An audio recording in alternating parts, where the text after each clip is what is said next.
महाभारत काल में एक अद्भुत वीर का जन्म हुआ। नाम था बर्बरीक। वे थे महाबली घटोत्कच और माता मौरवी के पुत्र थे। बचपन से ही बर्बरीक में असाधारण पराक्रम और धर्म के प्रति अटूट श्रद्धा थी। उनकी आंखों में साहस था और हृदय में करुणा। बर्बरीक के कठोर तपस्या से प्रसन्न होकर भगवान शिव ने बर्बरीक को 3 अमोघ बाणों का वरदान दिया। ये तीनों बाण इतने शक्तिशाली थे कि पूरे युद्ध का परिणाम पल भर में बदल सकते थे। इसीलिए बर्बरीक अजय बन चुके थे।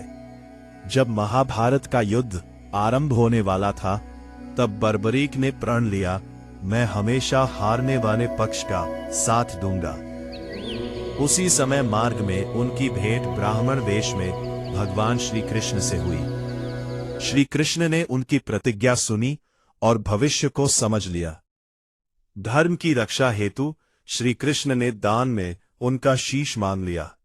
बिना क्षण भर सोचे बर्बरीक ने मुस्कुराते हुए अपना शीश अर्पित कर दिया। ऐसा अद्भुत त्याग इतिहास में विरला ही देखने को मिलता है। युद्ध समाप्त होने पर उनके शीश ने साक्षी बनकर बताया, विजय केवल श्री कृष्ण की नीति और लीला की थी।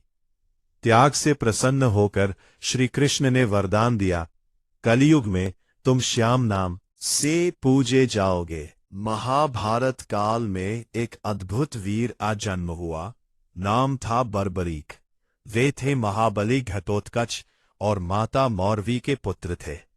बचपन से ही बर्बरीक में असाधारण पराक्रम और धर्म के प्रति अटूट श्रद्धा थी। उनकी आंखों में साहस था और हृदय में करुणा।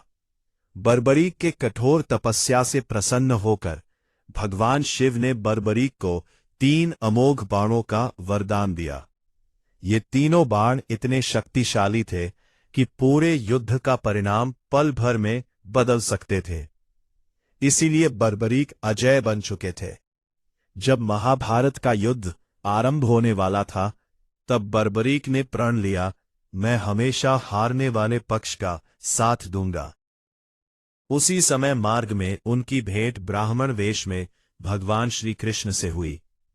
श्री कृष्ण ने उनकी प्रतिज्ञा सुनी और भविष्य को समझ लिया। धर्म की रक्षा हेतु श्री कृष्ण ने दान में उनका शीश मांग लिया। बिना क्षण भर सोचे बर्बरीक ने मुस्कुराते हुए अपना शीश अर्पित कर दिया। ऐसा अद्भुत त्याग इतिहास में विरला ही देखने को मिलता है।